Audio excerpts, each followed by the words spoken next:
Hi guys, it's Mary. I don't know where to start. I'm gobsmacked. Or maybe that's God-smacked. Anyway, I was busy round the house, tidying and cleaning before my dad got home, and suddenly, it was like the roof had disappeared and I was in full sunlight.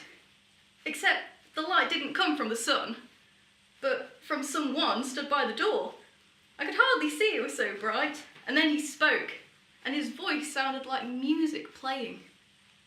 He said, "Greetings, you who are blessed by God. God is with you." No one has ever said anything like that to me before. I didn't know what to make of it. Was I in trouble? And still, the light was so bright I could hardly see his face. And then I realised that light was coming from his face. He stepped forward and I backed up. He said, "Don't be afraid, Mary. God has a surprise for you. Blessed are you among all women."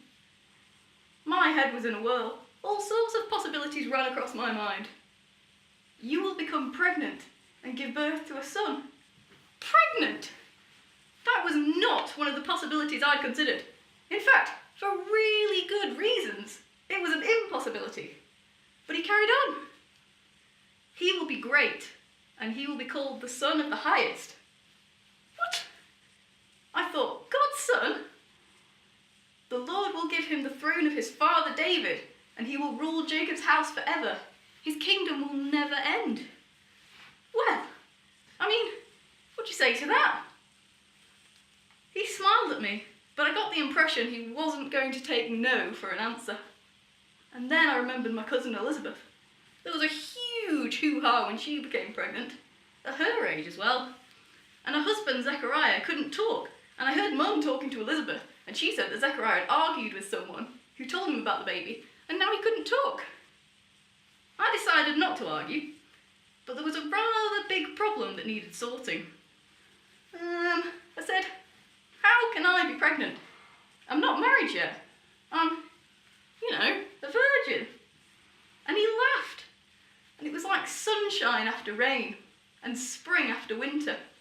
And he said, "The Holy Spirit will rest upon you and the power of God will fill you. And so the child to be born will be called God's son." He must have seen my face, because then he said, "Come on, you know your cousin Elizabeth is 6 months pregnant, and she couldn't have children, it was said. Nothing is impossible with God." And then I knew, deep down inside, that this was what I had to do. "Yes," I said to the messenger. "Yes, let it happen just as you say." And he beamed at me, and it was so bright, I had to look away. And then the light faded, and I was alone. But I knew something had changed. I've had butterflies in my stomach ever since. "God's son," the messenger said. "Could it have been an angel? I'm going to have a baby. I'm going to have a baby! What will Mum and Dad say? What will Joseph say? They'll never believe me. I have to go. I need to think. Elizabeth, I'll go and see her. She'll know what to do. Bye, guys."